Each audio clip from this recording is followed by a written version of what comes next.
Hey everyone, welcome back to Wicked Deeds. We're your hosts. I'm Brittany. And I'm John. And today we'll be discussing the case of a mother of two who went to her bartending job one night and was never seen again. With seemingly no leads and barely any evidence to work with, the investigation went nowhere fast. But as authorities interviewed patrons of the bar who were there the night the woman went missing, they discovered that there were several unknown witnesses there as well. And over 31 years later, those three individuals have still yet to be identified. Today's case is about the disappearance of Brenda Condon.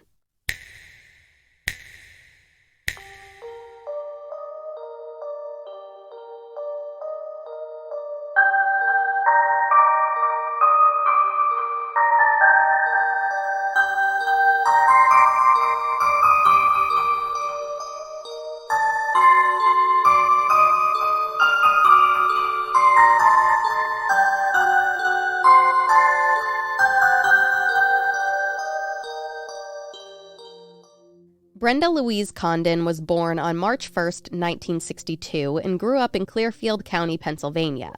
She graduated from the Clearfield Area High School in 1980 and later met her future husband, Thomas Condon Jr. From what I can tell, the couple married when they were relatively young and went on to have two children, one boy and one girl. Unfortunately, though, the marriage didn't last long for the Condons, but their divorce was amicable, and the two appeared to get along after their relationship had ended. I don't know exactly what year the couple married, how long they were together for, or what year they divorced, but it appears to have all taken place during the early to mid-1980s. Then, in 1985, two big events happened in Brenda's life. First, her father had passed away, which must have been incredibly difficult to deal with in the first place, but also because she'd lost her mother when she was just 3 years old. And second, Brenda had gotten into a car accident and was hurt pretty badly and ended up receiving an insurance settlement from that accident. With the insurance money, she bought her new car, a 1986 gray Mercury Capri. It's reported that Brenda was beyond proud of that car and absolutely adored it. Do you know what a 1986 Mercury Capri looks like? I'm guessing that I do, but I don't know if I do. I'll send it to you. That's not what I was guessing? No. It kind of looks like a DeLorean. It looks fancy. It does. You know what a DeLorean is? I do know what a DeLorean is. We were just in Universal and we saw it, remember? Doesn't it? Yeah, it does. Oh. Looks kind of like a sporty car, like a cool girl car. Yes, I mean, look at the guy driving it in the ad. He's clearly a cool guy. He does look like a cool guy. Now, at some point after Brenda's divorce from her ex-husband Thomas, she moved to Williamsport, Pennsylvania, and started a small home cleaning business. However, the distance from Williamsport to Clearfield County, where her children were living with their father full-time, was roughly 100 miles, which amounts to a nearly 2-hour drive. Now, I'm sure you're curious exactly why Brenda's children were living full-time with their father, and from what I can tell, it appears as though she and Thomas made this decision together, and it was due to what they believed to be best for their kids at the time. They wanted them to stay in the same town, continue attending the same school, and not upend any of their friendships or their lives in general by moving them with Brenda nearly 2 hours away. So they stayed with their dad full-time. But that didn't mean that Brenda didn't see her children. Like I said before, the divorce was civil, and Brenda pretty much had full access to see her kids. She could come visit them and take them out whenever she wanted, and there didn't seem to be any sort of formal visitation schedule. This arrangement didn't totally stay hunky-dory, though, because it started to take a toll on Brenda to make the 2-hour drive to visit her kids, and she wasn't able to see them as frequently as she would have liked. So in late 1990, I think roughly December, maybe potentially even early January of 91, Brenda made the decision to move in with her then-boyfriend of 2 years, Greg Palazzari. Greg owned a home at 1959 Harvest Circle, located in State College, Pennsylvania. Now, State College was only about an hour from Clearfield County, where Brenda's ex-husband and children were living. So just by making this move, she already cut her commute in half to be able to see her kids more regularly. Greg appeared to be relatively well known in town from what I've gathered, and he owned a gas station located at 607 University Drive in State College called Greg's Sunoco. So original. It really is. So at this point, you might be curious about what Brenda was going to be doing for work if she was moving an hour away from Williamsport, where she ran this small cleaning business. It appears as though she still had some of the same customers, but also cleaned houses in the State College area as well. But she was trying to find a new job at the time and was actually offered a bartending gig towards the end of February of 1991 by a guy named Carl who owned Carlsbad Tavern, located on State Route 550 or Zion Road, which was located in Spring Township and was 2 miles north of Bellefonte, Pennsylvania. And just to mention it, Brenda actually used to clean Carl's house, so that's how she was familiar with him and how she was ultimately offered this job. From all accounts, it appears as though Brenda's plan was to work for Carl at Carlsbad Tavern until she was able to find a new job. Brenda was described as super friendly and had a bubbly personality, so it seemed as though a bartending gig would be the perfect interim job for her while she was trying to find other employment in the area. Also, it seemed as though Brenda would only be working 2 relatively slow shifts a week at the bar, and those were on Monday and Tuesday nights. However, it was reported that Brenda had picked up a couple of extra shifts to, assumably, make some more money. Now, on Tuesday, February 26, 1991, 28-year-old Brenda was preparing to celebrate her 29th birthday in just a few days. Remember, her birthday was on March 1st. She had plans to have a joint birthday dinner with her boyfriend Greg on the night of February 27th, so that would have been the following night, and I can only assume their birthdays must have been close together. And then, over the weekend, she was going to be picking up her 2 kids and taking them out on a fun limo ride, graciously gifted to her by her aunt and uncle's limo business to celebrate her birthday with her kids. So that Tuesday morning, the 26th, Brenda went and visited her children, who were 10 and 12 at the time, and she obviously went to visit them at her ex-husband's house in Clearfield County, and she arrived there sometime early in the morning, but both kids were still asleep when she arrived. She came in just to give them a quick smooch, tell them she loved them, and that she'd be working that night, but she'd see them soon. Then, a little later that day, Brenda made a visit to one of her aunts who actually gave her a check to be able to make a payment on a personal loan that Brenda had taken out on her 1986 Mercury Capri. So even though she got this settlement from her insurance because of the accident, it seems like she still had money issues if other people are writing her checks to help her pay bills. Well, so it seems as though, from what I understand, that she had taken out a personal loan on the car. I think it was in order to make this move from Williamsport to State College. So I don't know exactly what her financial situation was like, but she needed some extra cash quickly to be able to finagle this, I guess. So, okay, but it wouldn't be obviously outlandish to think that she wasn't in a good financial position. Yeah, correct. Yeah, that's what I would think. I think maybe she was struggling a little bit, considering that she was asking her aunt for money to make a payment. Yeah. So then after this, I'm not exactly sure what time specifically, but I'm pretty sure it was like early in the evening, Brenda headed into work at Carlsbad Tavern, where she was scheduled to work the night shift by herself and close up the bar. Her shift was set to end around 2 a.m. The weird thing about this, though, is that Brenda had only been working at the bar for a very short period of time. You see, I've seen it reported 2 different ways. Either Brenda had been working at Carlsbad Tavern for 2 weeks or 3 days. I know that's a relatively big difference, but if I had to guess, I'd think maybe she got the job 2 weeks prior and had only worked 3 shifts so far, but who knows for sure. Either way, she hadn't been working this job for very long, and it surprised me when I first learned that she was already being trusted to, first of all, work by herself and close the bar alone as well. But hey, what do I know? Maybe she was just a quick learner and this wasn't totally out of the ordinary, but it was definitely something that struck me as odd when I first began researching this case. Yeah, I could see it being a little odd, but Carl already knew her because she had cleaned his house before. Yeah. So the trust factor is already there with that. Yeah, he's like, oh, she hasn't stolen my stuff while she cleaned my house. She's probably not going to steal my money and my booze. Yeah, and also if it's a slow night on a Monday and Tuesday, yeah, she could have learned most of what she had to do over the first few shifts.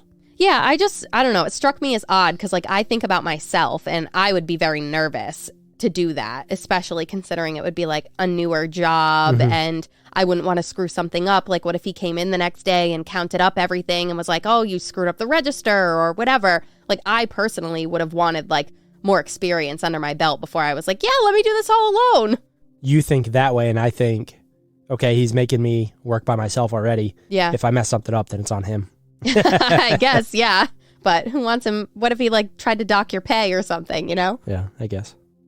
But anyway, Brenda was said to have gone to work wearing a silver shirt over a black tank top with jeans that had silver studs on them, as well as a black pair of fringe cowboy boots. Now, it was reportedly a pretty slow night in the bar, which doesn't seem out of the ordinary considering it was a Tuesday night in Pennsylvania in February, with the weather literally getting down to like 18 degrees at its coldest that night. And that's 18 degrees Fahrenheit for everyone listening. I'm sure people in the UK are like, what? That's a scorcher. But regardless of the weather and how quiet the bar was, the following morning came and went, and Brenda was supposed to be coming back to the bar as she was scheduled to open Carlsbad Tavern the following morning, February 27th. But Brenda never showed up for her shift, and because she was scheduled to work alone, yet again, no one noticed anything for hours. Now, I don't know exactly what time Brenda was supposed to be opening the bar the following day, but I do know her shift was supposed to have ended roughly around 6 p.m. At first, I guessed maybe the bar opened around 10 or 11, and that's when she was supposed to be back to open it up, and this was actually later confirmed by Darby Sparks in her reporting for WTAJ that Brenda was due back in around 10 a.m. on the 27th. But either way, when a cigarette vending machine contractor showed up early in the afternoon that day, the 27th, I believe roughly around 1 to 1:15 in the afternoon, he found that the bar was completely unlocked, the lights were off, the music had been left on, and no one was in the bar. I did see it reported that there were 2 different contractors who showed up that afternoon as well, one of which being this cigarette machine vendor, as well as a cleaning contractor. And both of those individuals said they saw the same thing when they arrived to the bar. It was empty, lights were off, it was unlocked, etc. And also, I just wanted to make a comment because clearly I'm like not of the generation. Did they actually sell cigarettes in vending machines? You don't remember that? No. Yeah, I wasn't remember, even born yet in 91, so this is like... Oh, yeah, true. Yeah, they had a fairly big variety, and I remember it would have them as like displays and stuff, and then you would put your money in, and then you would like pull a little like metal handle. Yeah, I can literally envision it in my head. Yeah. That's so bizarre. Did they just not check anybody's age? It was just a free-for-all? Probably, but I'm sure that they were strategically placed so whoever was working could like pay attention and make sure like a 12-year-old, like the 12-year-old we saw in Universal smoking a cigarette. Yeah. What? I was like, where is your mother or father? Where are they? Yeah. But yeah, I just thought that was bizarre. I was like, wow, a cigarette vending machine. Yeah, when I think of that, I think of like Chinese food restaurants for some reason. I don't know. I just feel like it's the strangest thing to me. So, Mm-hmm. Okay, I did also want to mention that one of these contractors stated that they saw that the corner of one of the rugs in the bar was like flipped over, but that's really the only discrepancy I've seen between like what the 2 contractors saw when they arrived at the bar. And it's not like that's anything crazy anyway, but the frustrating piece to this though is the fact that none of these contractors or vendors or whatever you want to call them really realized that something was amiss here. They came in, did their thing, didn't question that the bar was empty, nothing.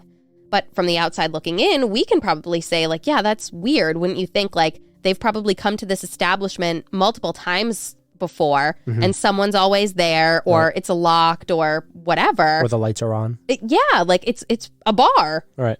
A bar that opens at 10 a.m., so people would be there around 1:30, you'd think, right? You'd think, yeah. So it's just strange that they were just like, oh, whatever. No one's here. I guess, yeah. So, yeah. But regardless, hours went by before anyone realized that Brenda was missing. The bartender who was working the night shift that night and was set to relieve Brenda's day shift showed up around 6 p.m. to find the bar as the 2 contractors had found it earlier in the day. I will say, though, I did see it reported a few times in like very early reporting on this case that there were multiple patrons who came into the bar regularly that were actually there during the day on the 27th. And they were serving themselves and leaving cash behind to pay for whatever it was that they consumed while they were at the bar. All right, that's something I was thinking about. Like, 1 o'clock, you probably have regulars starting to come into a bar. Absolutely.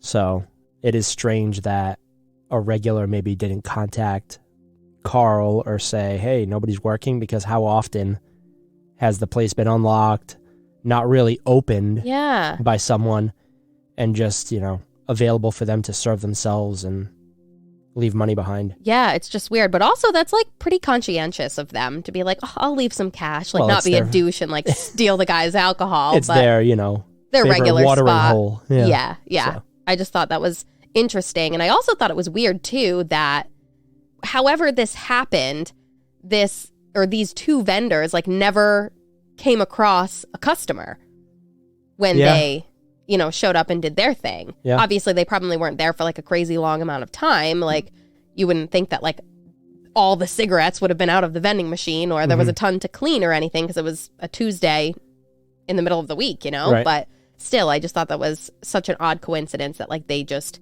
missed them perfectly. Yeah, it's definitely, like you said, an odd coincidence. Yeah. And then if the other bartender that was coming in at 6 o'clock that was supposed to relieve Brenda. Yep. You could have had people leaving work at 5 o'clock coming in, so they were there like at that time a little bit before this other person arrived. Yeah, so maybe it wasn't like all during the day. It was just like an evening thing. But I've been at work doing like follow-ups and stuff, and I've gone into a bar before at like opening time, like 11. Oh, there are people there. There are people there. Absolutely. Yeah. Well, you think like you probably have night shift people or, people who just work like... Retirees. That's for sure. I mean, I don't know. I just think it's a little weird. So that's just all I have to say about it. Yeah, it sticks out in your mind. Yeah, definitely. That there were people that were able to come and go. Nobody else was in there at the time.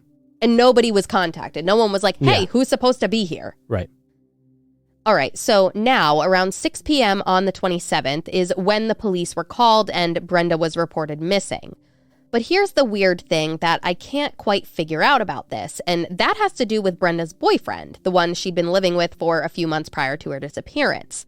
I saw it reported in one article that it was him that reported her missing, but I haven't been able to confirm that with any other sources.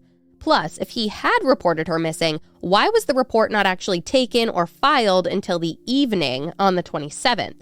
If Greg had reported her missing, why hadn't it been sooner? How could she have just not shown up the night before, not shown up the whole day, and him not be worried and try and find her or call the police or whatever? I find it to be a little sus, but because I don't know enough about what he did or didn't do, I'm gonna give him the benefit of the doubt for now. Yeah, I mean, we've had other cases where people have contacted us through our email saying, oh, I've had, opposite schedules to my loved one. Yeah. And I haven't seen them for like 24 hours, and it's not out of the ordinary. Whereas for us, that's definitely out of the ordinary because we're in almost constant communication, but it's a different time now with like cell phones and everything too. Yeah, that's true. But even coming and going in the house, it'd be a very rare chance for us to not pass each other. Exactly, yeah. But that could be what happened here. Oh, for sure. He could have, maybe he worked late or something, or he was getting up early in the morning. Mm-hmm. I mean, he did own a gas station. Maybe he worked like the night shift at the gas station. Yeah, either that or left super early and noticed that she wasn't home, but was like, oh, maybe she's doing something or whatever. But then he's supposed to be going out with her that night, though. Yes. For the joint birthday dinner or whatever. Yeah, exactly. So I guess by then he's like, oh, okay, something's now wrong. I'm worried. Yeah. All right, so once police arrived on scene, they, along with the person that was supposed to relieve Brenda, discovered a couple of things. One, I mentioned it before, the music was still playing in the bar. The lights had previously been off during the day. I don't know if like patrons that came in or whoever might have turned those back on, but that was an observation that was made. The doors were unlocked, and all of the receipts had appeared to be counted and put away, as if Brenda had finished up her closing requirements and maybe just hadn't gotten a chance to shut off the music yet as she was just, heading out the door. But Brenda's purse and keys were nowhere to be found in the establishment, yet her 1986 gray Mercury Capri, the car that she loved, was still in the parking lot. Now, here's where things get a little frustrating in this case.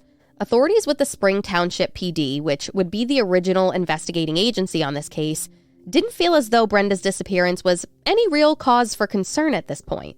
Sure, she'd been reported missing, but there were no search efforts. Nothing was really going on at first. I assume a report was taken, and they must have just decided to wait things out for a few days. But then Saturday, March 2nd came and went, and Brenda never showed up to pick up her two kids from her ex-husband's house. Remember how they had those fun weekend plans to drive around in the limo they were all so excited for? Yeah, she just never showed for it, which was 100% out of character for Brenda, and by that point, authorities finally took her missing persons case seriously. Yeah, I mean, I think from what we know now, it seems most likely that she was either taken or abducted during the process of closing down the bar. That's what all of the clues are pointing to so far. Yeah, it seems like she grabbed her bag, her keys, shut the lights off, maybe left the music on by accident or whatever, was going to lock up and was taken because her personal items from inside the bar are gone, but her car's still there, so she made it most of the way, it seems. Yeah. But not the whole way, so maybe while she was attempting to lock the door or something. Yep, that would make perfect sense.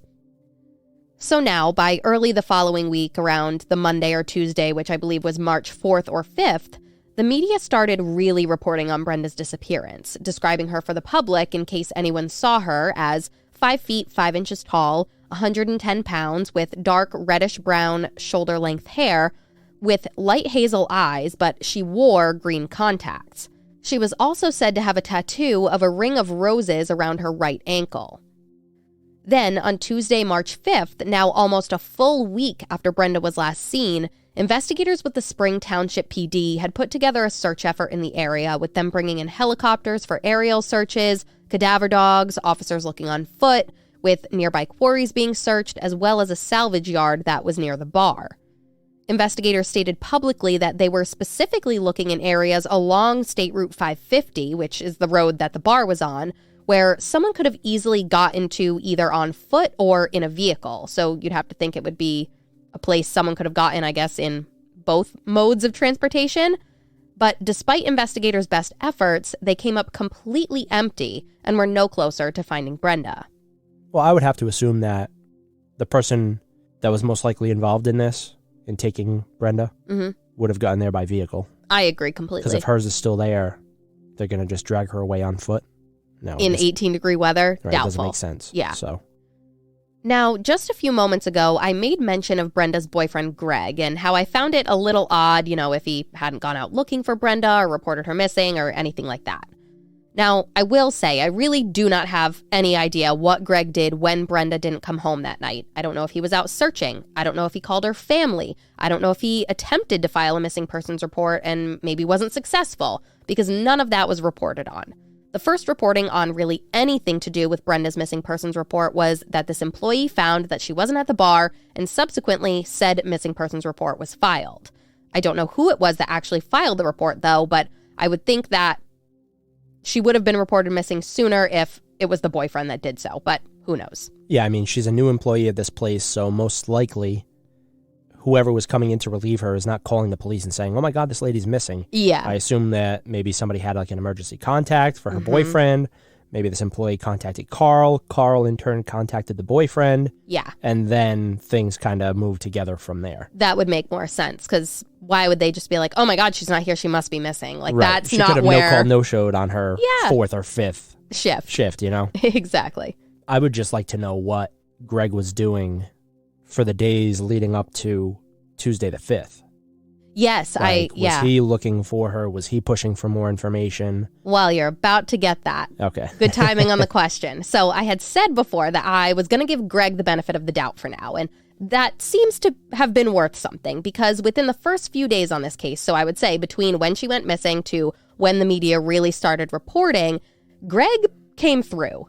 He was offering up big money as a reward to find Brenda, literally a $25,000 reward. And think about that in 1991. That's a lot of money. That's a lot of money, but that can make you think two completely different ways. I completely agree, and I don't want to talk about it yet. All right.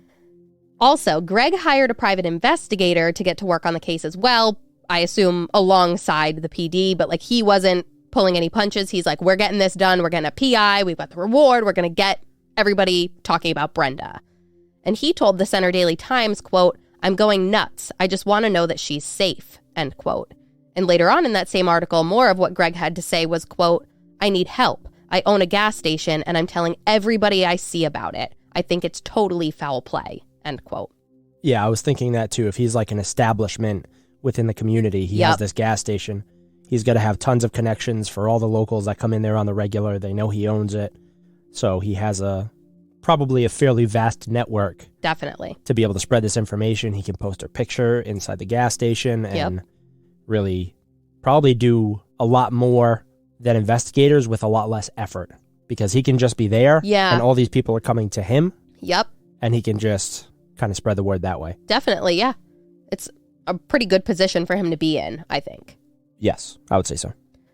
And not only was Greg putting in this effort, but so was Brenda's sister, Iris. Even though at this point Brenda was only just missing, her sister felt as though foul play was at hand here as well. That was something she and Greg seemed to agree on. Iris believed that her sister never would have just run off, and she told the Center Daily Times, quote, "She never missed a visitation before. Those kids meant everything to her. She was the kind of person that if she was going to be 5 minutes late, she would call," end quote. And something Iris mentioned later on that referenced she and Brenda having lost their mother when they were younger was that she'd have never left her kids without a mother. Iris told the Center Daily Times, quote, "She grew up without her own mother. She would have never done that to her kids because she knew what it was like. I feel that she was gone that night. She never walked away from that site," end quote. Meaning like she was killed that night? Yes, I believe that's what she and she didn't just like walk away and leave? Yeah. Do we know more about Iris's background? Like, was she married? Where did she live?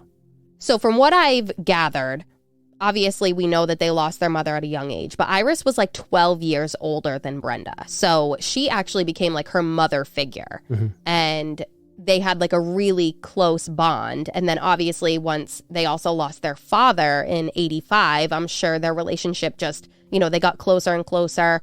I know she still lived in Pennsylvania. I don't know how close. I don't know, if she had kids or anything like that. But I do know that their relationship was a good one. And, they were very close. So there was no weird connection with Iris and Greg? No, none of that. It does not seem that way at all. All right. Now, within the first week or so of the investigation, authorities spoke to Brenda's loved ones to gather as much information as they could from them. We know that Brenda had seen both her ex-husband and her aunt the day she went missing, so they wanted to get a bit more information on those interactions. All of her family members mentioned that they'd seen her earlier that day, but that was the last they'd heard from her. I had mentioned before that Brenda had also borrowed that money from her aunt to pay the personal loan payment on her car, and the Center Daily Times reported, quote, "She cashed a personal check from a relative to make a car payment, but the bank never received the money," end quote. What does that mean? So I questioned this before. I was very confused by it. Like the check bounced? No. So she's cashing the check. She's not depositing the check. So I think what they mean is she cashed the check, she took the cash, and then that money never made it to the bank for the personal loan. Oh, that makes sense. So at first, I thought the same thing. I was like, wait, huh? That doesn't make sense. But then as I thought about it more, I was thinking maybe it was a different bank that held the personal loan. And she could have had this substantial sum potentially, depending on how much the purchase was for or the payment was for. Mm-hmm. She could have still had that on her person, which could have led to like a robbery type situation because she had a lot of cash on her. That's a good point to make, yeah. Something else interesting that authorities learned was regarding a weird remark that Brenda made to her ex-husband, Thomas. When they spoke earlier in the day that Tuesday, the day she went missing, he told authorities that she said something along the lines of, quote, "Don't trust anyone." Yet this comment was supposedly made during a conversation where it just didn't make sense for her to say that. Along with speaking to Brenda's loved ones, police were also looking into Brenda's financial records as well as her phone records to see who she had been communicating with recently. However, I can't find any updates to this in any reporting on this case, so it's unclear if authorities found anything or if the results were what you'd just typically expect and there was nothing suspicious. It's a strange, ominous comment, especially when it doesn't fit into the conversation. Yeah, and that's all that was said about it. And what I want to know is so say that were you and you were like, "Don't trust anyone," in the middle of us talking about like Bob's Burgers. I would be like, "Are you okay? Like, why are you saying that?" Yeah. I wonder if he questioned it, if he like asked for more and maybe she didn't give that. And that's just something that like the public was never made aware of. But I feel like if someone made a strange comment to me like that, I would question them. And I would be like, "What do you mean don't trust anyone?" That comment could have been in that conversation, maybe not pertaining to what they were talking about, but not so outlandish where it would just like make you stop and be like, huh? Yeah. But in retrospect, thinking back to it, he's like, oh yeah, she said this thing and it really didn't make sense. And now she's missing. Now it's he's really questioning it. Yeah. Coming back. So could have been something like that. That's a good point to make. Yeah, I didn't really think about it that way. But it does make you wonder, like, was she in some type of trouble? Exactly. Yes. That's what I... Like, instantly, that's the question that came into my head. Yeah. Okay, so from here, let's dive into the initial investigation. Remember, Spring Township PD is who would be spearheading this investigation from the start. So let's begin with the scene. I've already told you a fair few things that were found at the bar when investigators arrived on scene, but there is one big thing I haven't told you yet. Now, before I give you that piece of info, just to recap, the bar was unlocked, the receipts had all been counted and put away, all money and alcohol was completely accounted for in the bar. It was reported that the owner confirmed that not one single thing appeared to be stolen or missing. And we can't forget that Brenda's car was left in the parking lot untouched. And just to get it out of the way now, authorities did appear to kind of rule out robbery as a motive, specifically because nothing was taken from the bar. Obviously, John, like you mentioned before, for all we know, Brenda could have had cash on her, and it could have been an attempted robbery against Brenda, not the establishment. But it seemed like robbery was low on the list of options for investigators, at least at this point. But okay, back to the scene and this big thing that I haven't told you yet. So the weirdest thing about this scene was that Brenda's boots, a pair of black cowboy boots, the ones she wore to work that night, were left in the bar. Actually, more specifically, they were left neatly in the men's restroom. And when I say neatly, I mean like placed on the ground perfectly side by side.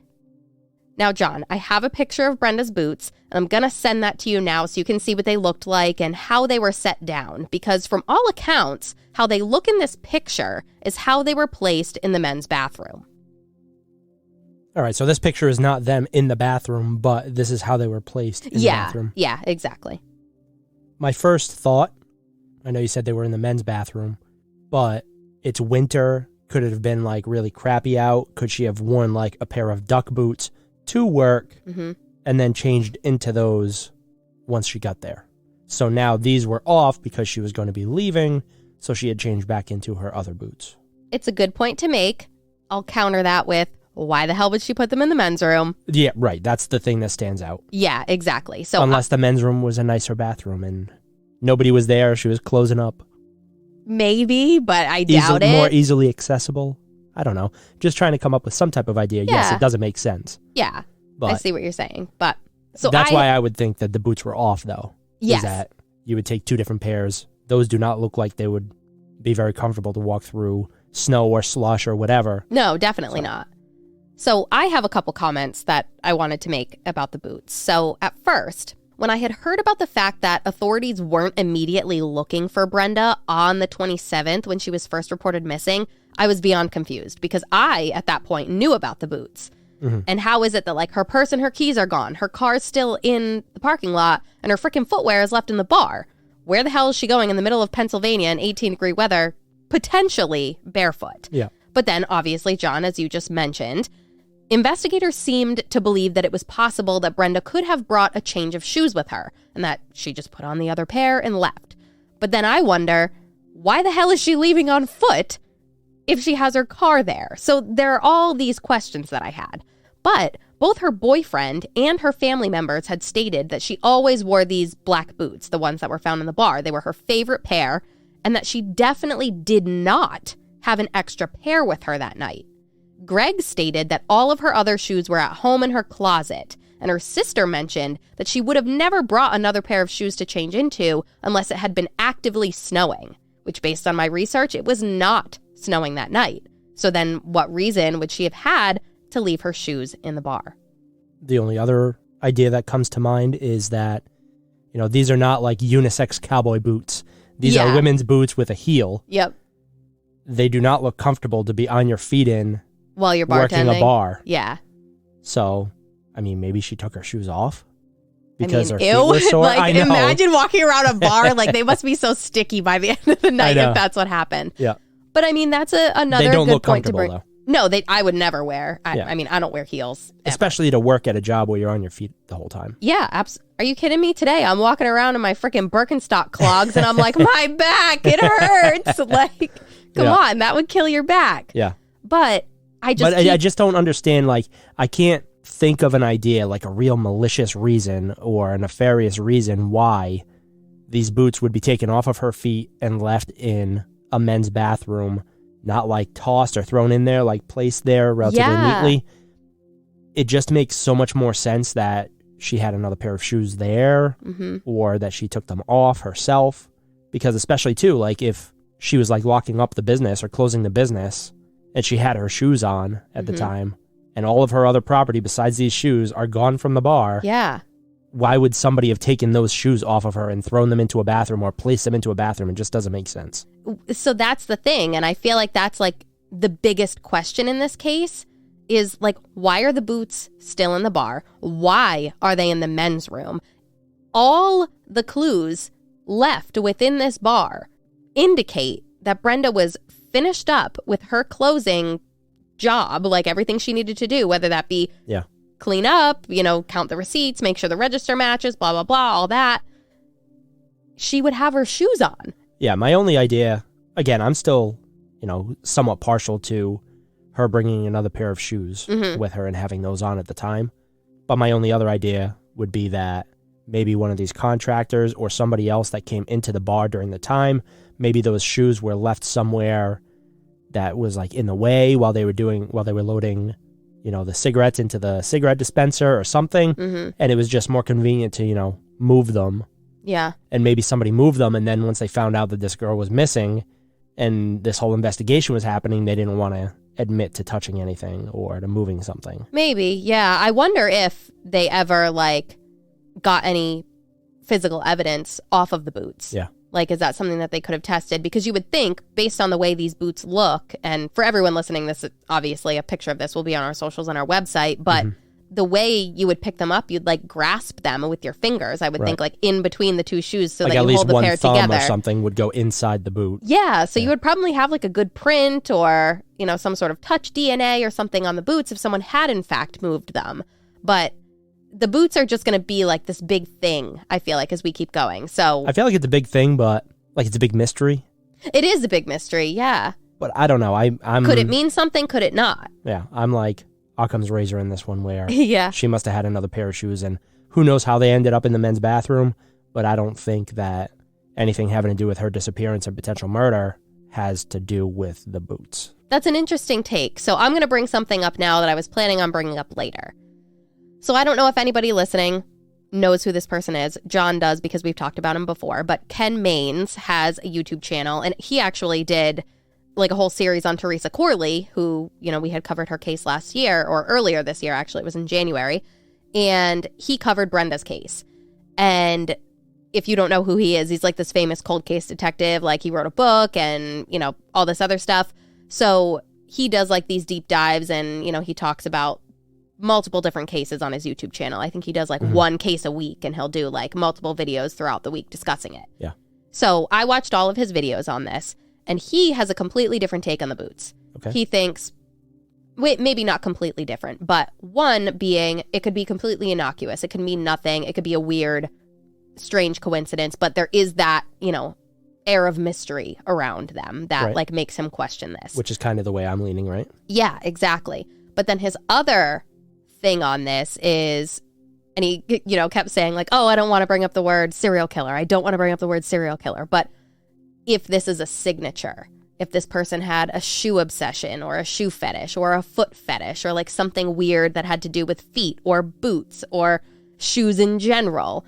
Is there somebody that's known that has an MO like that from the area? No. So I mean, you could always be oh, yes, that's a signature of, this guy's going to abduct this girl and then he's going to take her shoes off and leave them in the men's bathroom. It's yeah. I don't know, really?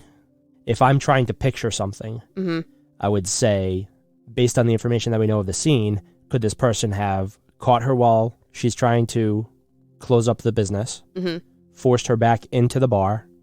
Was that overturned carpet or rug in the path of getting to the men's bathroom? Could there have been some type of struggle there? And then whatever happened, maybe something happened in the bathroom, and then the shoes were left there. But also, why would they be left there neatly? Yes. That's the other question, because you would think if there's some sort of sexual assault or an assault in general or some type of struggle, which literally the carpet is the only thing that was even remotely out of place in the whole bar. Right. So was there a struggle in the middle of the bar maybe, just where that rug was? It's possible. But then you would think something that a lot of people brought up was like, what if she was like kicking her attacker and then they like yanked the boots off of her? But again, like if that were the case, wouldn't you think that they would be tossed, not neatly placed? So I feel like you can go one of two ways with the boots. And it's like this big sticking point for a lot of people on this case. It could mean something or it could be nothing. I think it's more of a stretch to say, could this have been a signature of a serial killer or somebody with a foot fetish or something? It's more of a stretch to say that than it is to say, okay, her family, she just started this job. Mm-hmm. Does her family really know if over the course of the few shifts that she worked there, that she brought another pair of shoes or that she purchased another pair of shoes? Because if she always wore these boots and she wore them the first few shifts and she's like, my feet are friggin' killing me by the end of it, maybe she brought another pair. Yeah. It's much less of a stretch to say that, and that's why the boots were left there, because she had another pair that she was wearing and maybe she forgot them or whatever. Yeah. More so than it is to say, oh, this is a signature of a serial killer or something. Yeah, I think if authorities had something in terms of physical evidence from the boots where they could say there's an unknown male's DNA or something on the boot, or then they've had that happen with someone else. Yeah, exactly. Like, is there another case where these shoes were left behind in a particular way or a particular area of a business or in that house, area too, though? You can't be like, oh yeah, in California some guy did that, but like, even so, if you at least have some type of stretch where you can make a connection, because people can travel. If it happened in California in 87 and now in 91 it's happening here, maybe the guy could have traveled or the girl could have traveled that did this or whatever. But I don't know, I think it's a bit of a stretch to think that it's some type of signature. Yeah, no. There's not enough there for me to be like, yeah, I assume that. There's a lot more anecdotal evidence that I believe somebody wouldn't want to wear those boots while they're bartending all night, and she probably had another pair. And worst case, if not, maybe she just walked around barefoot. Right. Yeah. And it's just, for all we know, there could have been a struggle in the middle of the bar. Yeah. And nothing indicated that because maybe, this person was a lot larger than her and or she cleaned didn't... up afterwards or something. Exactly, yeah. There's multiple different reasons to be but without able more to... evidence. Then that's kind of where you're leaning at this point. Yeah, I mean, I could see it going either way. I don't really have an opinion either way on it just yet, so yeah, we'll probably, I'm sure, talk about it more before this episode is over. Now, in terms of what authorities believed had happened to Brenda at this point, Spring Township Police Chief Ron Tressler stated, quote, "We have no specific evidence of an abduction or kidnapping, but we still have reason to believe that she left against her own free will," end quote. And I wonder if that has to do with the boots, but we're not going to rehash that right now. Either that or the fact that her car was still there. Yes, exactly. All right, so let's move on to physical evidence that may or may not have been gathered at the scene. And there pretty much was none, from what I can tell, other than Brenda's boots. Those are really what I would assume are like the only piece of evidence from inside the bar, unless, of course, there's other evidence that police haven't released publicly. Or also, like I mentioned before, with potential physical evidence on the boots. Again, all things we don't know. I mean, investigators are behind the eight ball right off the bat because by the time they have this missing persons report coming in, the whole scene is contaminated because the contractors have been in there. You've had regulars in the bar in there. Yep. Who knows who else has been walking around, so. Yeah, exactly.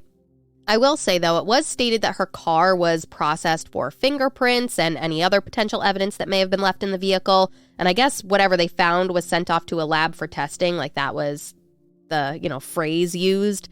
But it's unclear if investigators actually did find anything or if that was kind of like lip service to the media to say, yeah, we checked it, it's being tested. But who knows if there was actually anything in the car? Because it seems like it was like undisturbed. Something that just popped in my head. Maybe when she finished closing up, she did all of her closing duties. The music was off. She goes to lock up the door. She gets forced in by somebody. There's some type of fight ensuing, and in order to drown out any noise that she was making, the music gets put back on. Hey, that's a good point. I mean, I don't know how loud the music was, so who knows if it was at a just higher popped into level. my head while I was listening about like physical evidence and the scene and how it seems like the bar was ready to be closed. Yeah. But then the music was still on. Could have been turned back on by the suspect. Yeah, and then you would think, at least that makes me think, could this have been someone who has frequented the bar regularly and knew where the music was and knew where they could go quickly to turn that back on? Because if you didn't know the bar and where that came from, how would you want to do that in that instant, you know? Yeah, it could have even been somebody that could have scouted out the area beforehand, saw that this lady was working by herself that night. Yep.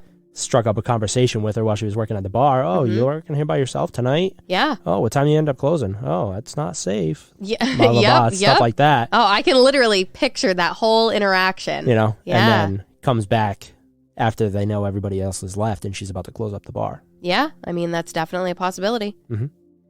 Okay, so now in terms of people of interest or suspects, I kind of want to work through this in a little bit of a different way for this case because there really haven't been any people of interest or suspects named by authorities in Brenda's case. However, there have been multiple witnesses that have been discussed.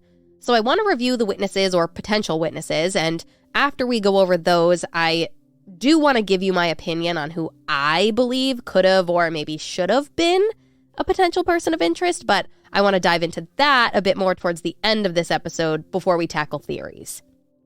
So the night Brenda worked at Carlsbad Tavern, Tuesday the 26th, there were really only a handful of people in the bar, most of which I believe were regulars, people who frequented the bar all the time. However, it has been reported that there were anywhere from 1 to 3 unknown men in the bar that night. And I say unknown because said regulars didn't recognize them. In the early days of reporting on this case, there were a few things mentioned. One was that there were 2 men in the bar that night around 11 p.m., and that one might have taken a particular interest in Brenda, and they were talking for a while. One witness told authorities that one of these men left the bar sometime between 11 p.m. or 12 a.m., and that he'd never seen the guy prior to seeing him in the tavern that night. One officer with Spring Township PD, Ronald Shaw, stated, quote, "We don't know if this is just a friend or possibly the individual who may have abducted her.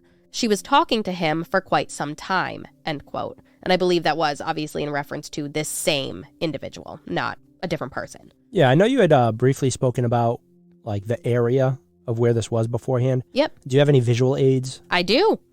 That'll be helpful because if this is like, somewhat off of a highway and people passing through could, get off and go to the bar. All right, so now looking at the map, Carlsbad Tavern was off of a main highway. Yes. So it's not like out in the boonies where only people that knew the area would really happen upon it. Somebody could get off the highway, maybe go down the road a little bit and then find it. Yeah, definitely.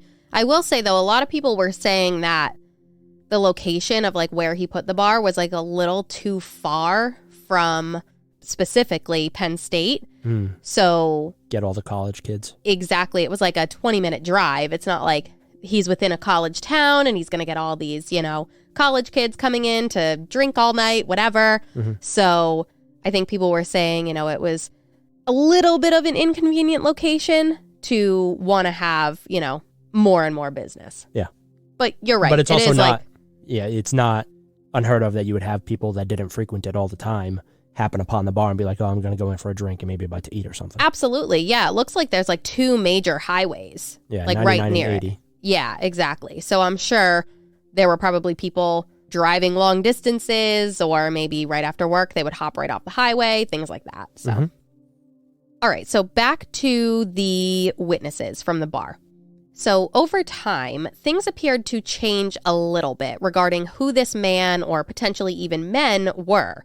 And it's honestly one of the most confusing aspects to this case because I've seen and heard it reported in multiple different publications, podcasts, YouTube videos, etc., that it could have been 1, 2, or up to 3 men that were in the bar that were not known to regular patrons.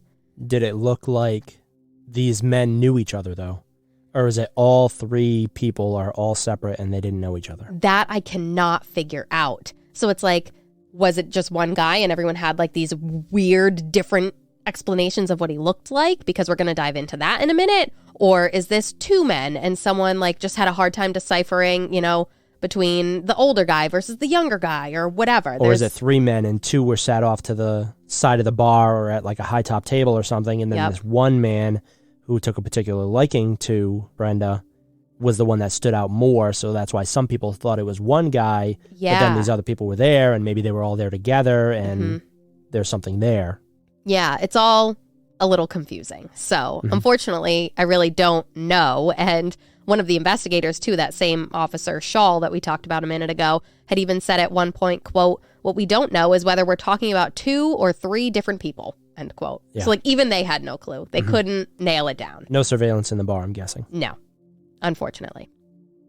But as years have gone by, there have actually been 3 separate sketches developed of the men that were in the bar that night that authorities obviously want to talk to, as they could be potential witnesses to what may have happened to Brenda, or, worst case scenario, they could have been involved in her abduction. So we're going to work through all 3 of these sketches, and I'll give you a brief description of each man. I'll show you the sketch, John, and for all our listeners, each photo or sketch of these men will be on our socials and our website, and then we'll kind of, discuss and work through each one. Also, just to note, all of these sketches were helped to be developed by those regulars that were in the bar that night, and they conferred with sketch artists to come up with these renderings. So just wanted to put that out there. All right, so I want to go in order of how these sketches appeared, at least to me, when I was on the DNA Doe network for this case. So they're listed like sketch 1, sketch 2, sketch 3. So that's how I'm going to work through them. Okay.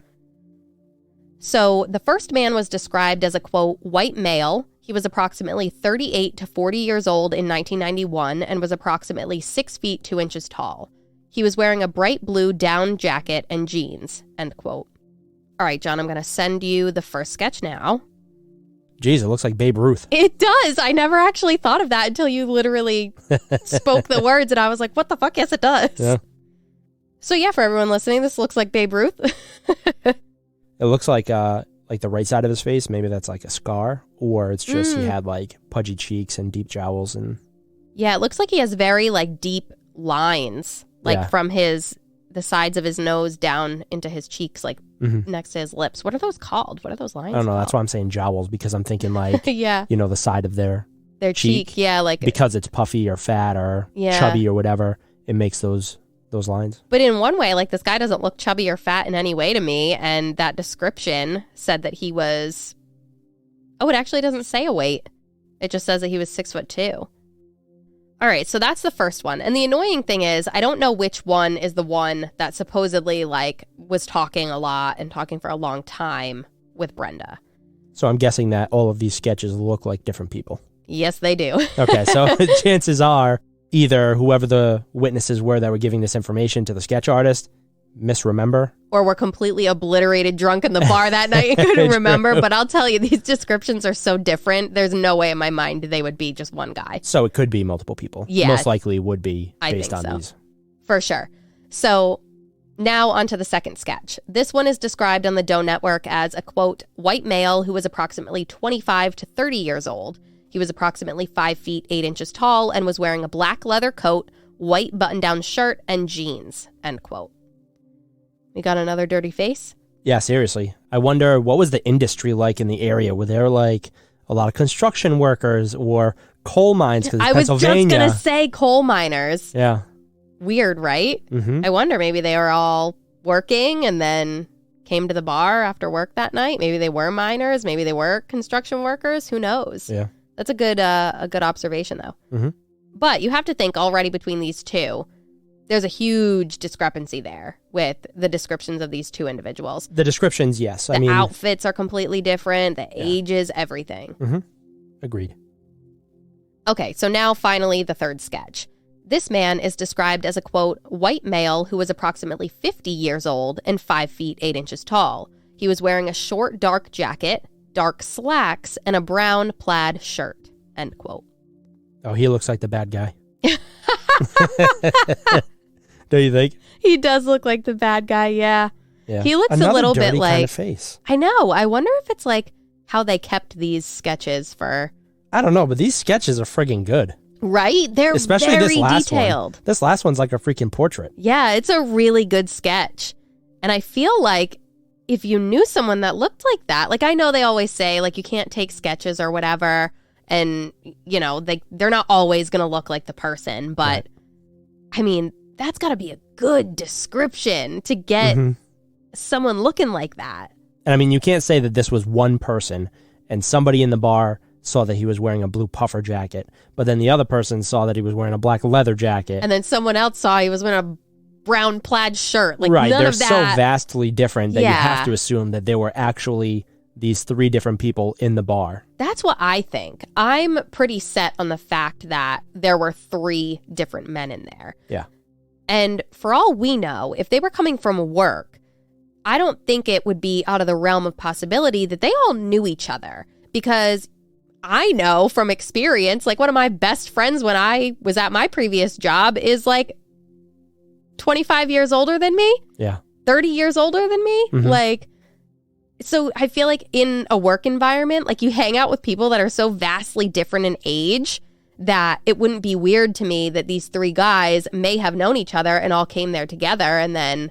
Yeah, but I mean, like if we were talking about, back to what could they have done for work? Yeah. The guy in the blue puffer jacket, maybe that was somebody that, had like a manual labor job. But then you have this guy in the black leather jacket and a button-down shirt. Yeah. And then this other guy has like a brown plaid shirt and slacks. Yeah. Like those don't all necessarily mesh with the type That's of true. work that, if they work together, they It's would not all like be they doing. came in like a boiler suit or something. Like Right. they were all just like working on cars or Yeah. whatever. Right. Yeah. Unless, one was a boss and he worked in the office and Mm-hmm. this, that, the other. But I think it's safe to say that each one of these men were most likely in the bar at some point. It'd be really nice to narrow down who was the one that was talking to Brenda. I completely agree. So I do want to mention a couple of things about these potential witnesses or maybe even perpetrators that we now have sketches of. So first of all, the older man, who really could be either of the 2 older men, the one that was either around 40 or around 50, like we've said, could potentially be the same man, but John and I really don't think so. But this particular person is one that I saw mentioned early on, and I think this is more of an indication that maybe it was the older guy that was interested in Brenda because of this. So I guess there was someone in the bar who mentioned seeing one of these men come in around 11 p.m. And he mentioned that this older gentleman stayed in the bar until around 1:15 a.m., which I haven't told you yet, but 1:15 a.m. is the last reported sighting of Brenda. Police believe that she went missing between 12:45 and 1:15. The bar closed at 1? See, that's where I'm like, did she take it upon herself to close the bar a little early because it was dead? I don't know. Maybe, or, I mean, she wouldn't necessarily have known all the regulars, but Correct. I don't think it's, again, a stretch to, have a regular in the bar as you're closing up and leave with Yeah. you, essentially. Yeah. So maybe the bar did close at 1 and he just hung around because he Mhm. made that whole thing, oh, it's not safe, to be closing I'll up. walk You're you to your working- car. Yeah. Or, You're yeah. working And then, by yourself. yeah. And in reality, maybe he had these like nefarious plans, like Yeah. as he's like, oh, I like her a lot, like Mhm. as they're talking, whatever. But so here's the weird thing about this. So the Center Daily Times reported that whoever the person was in the bar that described this older man and saw this older man, quote, left the bar at the same time as the man who was there when they arrived and waited for him to start his white, medium-sized car before they drove away, Shaw said. Police have 2 renderings of an older man, end quote. I didn't follow that. Explain it to me, not in the quote Yeah, form. okay. So basically, the way I'm understanding it is that this guy came in, one of the older guys, Okay. one of the older guy witnesses, yeah, because they've never tracked this individual down. So it looks like sketch 1 or sketch 3. Correct. So this guy was in the bar already by 11 p.m. when this patron had come into the bar. Mhm. I believe he was a regular. He saw that this guy stayed there. This must have been, I'm assuming, the guy that seemed to be interested in Brenda And talking to her. and talking to her. And they were talking for a while, like the police officer had said.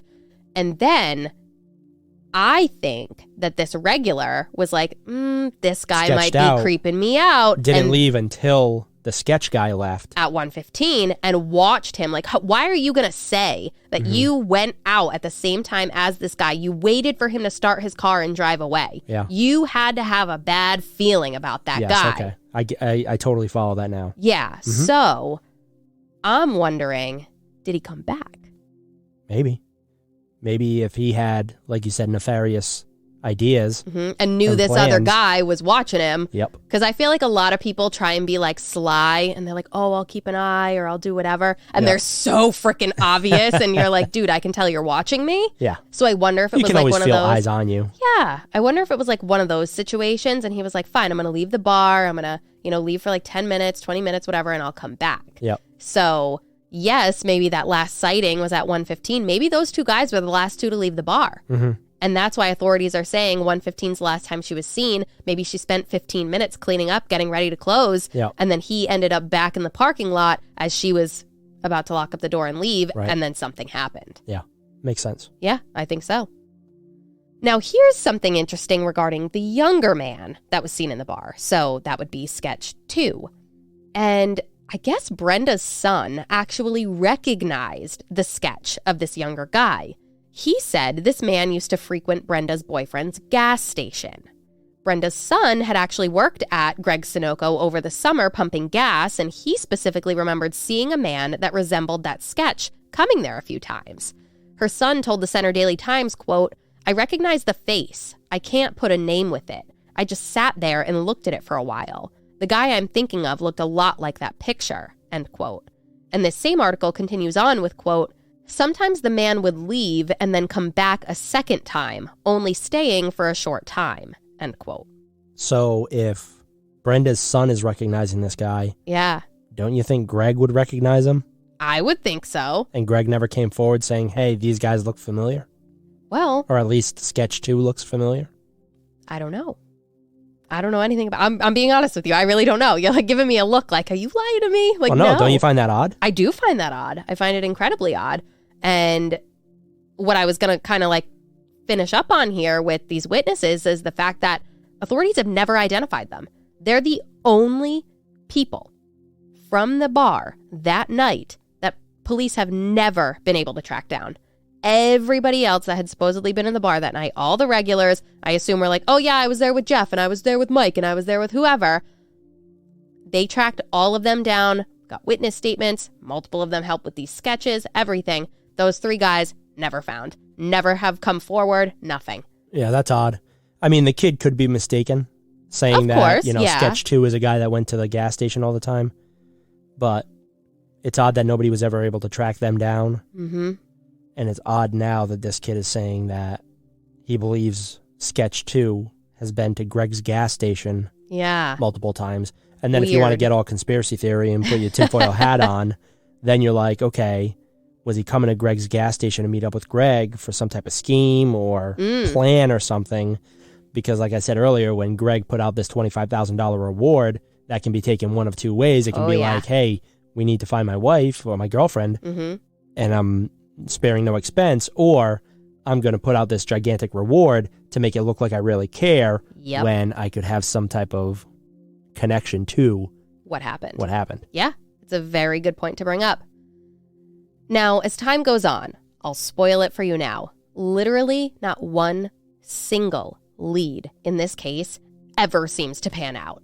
Within the first month, authorities pretty much said that they had nothing. And the majority of things that I found reported in the media was pretty much that investigators have absolutely no evidence to indicate that there was foul play, but the longer Brenda was missing with no contact made to her loved ones just made it seem more and more likely that she had met with foul play.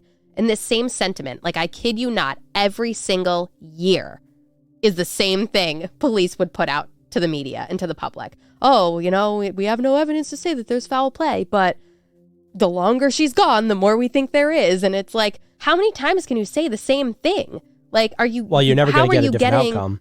Yeah. Like, the definition of insanity is doing the same thing over and over again, expecting a different outcome. Yeah. So to release the same thing all the time, it's like, do you really care about progressing this investigation and really getting to the bottom of it? If you do, you need to change up your tactic, and you can't keep putting out the same sentiment. Yeah. Maybe you need to give a little bit more, if you even have anything. It's interesting you say that, because I genuinely felt like I was going insane every time I read it. I was like, why do they keep saying the same thing every year? Like, I get it. Yeah. Like, obviously you have no evidence to say that, but like, can you give us anything else? Because you know there's stuff they know that they're not telling. Right. You know there is. There's no way they've put all their cards on the table. Yeah. So I'm wondering, like, why haven't you given even a little tidbit. I want to know what they think off the record.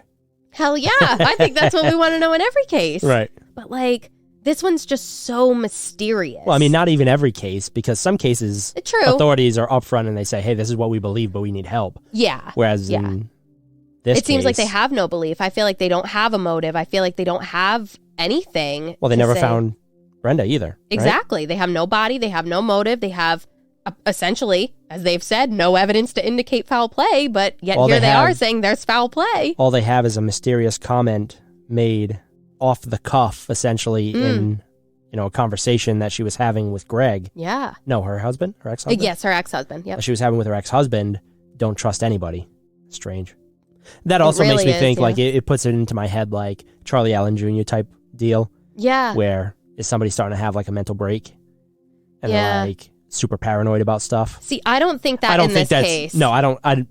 let me make that clear. I don't think that this is that's the case here. But when somebody just comes out and says something like that, and you don't know that they're in trouble, and it's just some weird comment that comes out, you're like, are they all right in the odd. head? Yeah. Yeah. Yeah. You know? It's definitely a strange thing to say, but I think maybe you'll start to put like connections together. Kind of, I think I have, as we keep going and you get a little bit more info. So back to the whole sentiment that police had been putting out about, no indication of foul play, but at the end of the day, they seem to still think there's foul play. The fact that they had like no concrete evidence to determine if a crime had even been committed kept the FBI from being able to get involved or provide really any assistance. So that was super frustrating for them, I'm sure.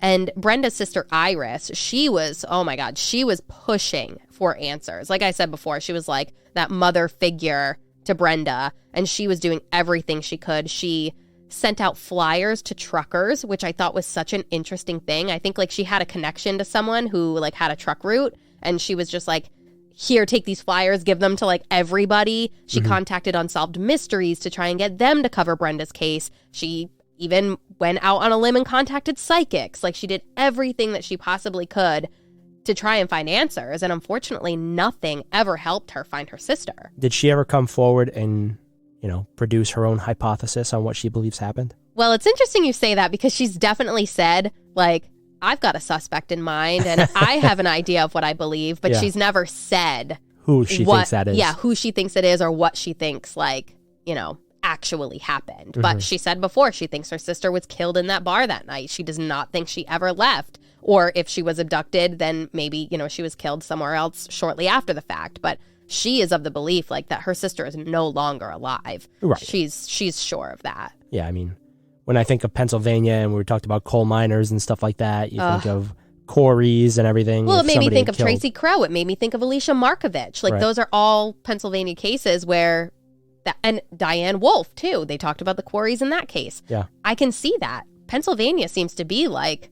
a place where you could get rid of a body. Yeah, it's like the Wild West over there. It's the Wild East, I guess. Yeah.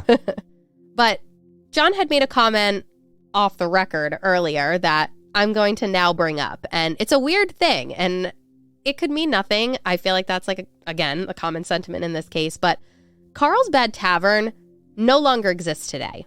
Closed its doors within months of Brenda going missing. Literally, same year. It was there like, bad press being brought to the... It didn't really business? seem that way, no.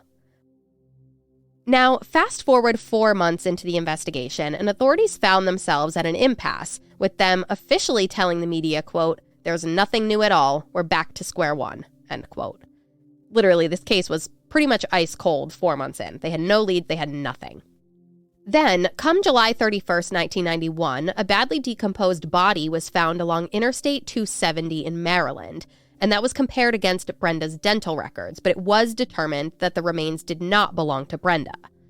And then in December of 1991, another set of remains was located in a wooded area in Walker Township, but those were later determined to belong to a 37-year-old woman by the name of Josette Brungert, who had gone missing in June of 1991 after an argument with her husband while delivering newspapers. So fast forward again, this time to the 1-year anniversary in February of 1992. Authorities made it known that they'd given at least 6 people polygraphs and talked to upwards of 100 in relation to Brenda's disappearance. but yet again, still appeared to be at a total standstill in terms of new leads. And over the past year, tips and leads had come in. Additional searches had apparently been done. But the common theme here in this case is that nothing ever pans out, and investigators continue to find themselves back at square one at every turn. So every call just turns into nothing, in this case, is what it seems. But like I said about Iris, she wasn't giving up hope. And she was continuing to push for answers. She would talk to reporters. She was talking to psychics, like I said. She was doing everything that she could, pushing to keep her sister's case in the public eye.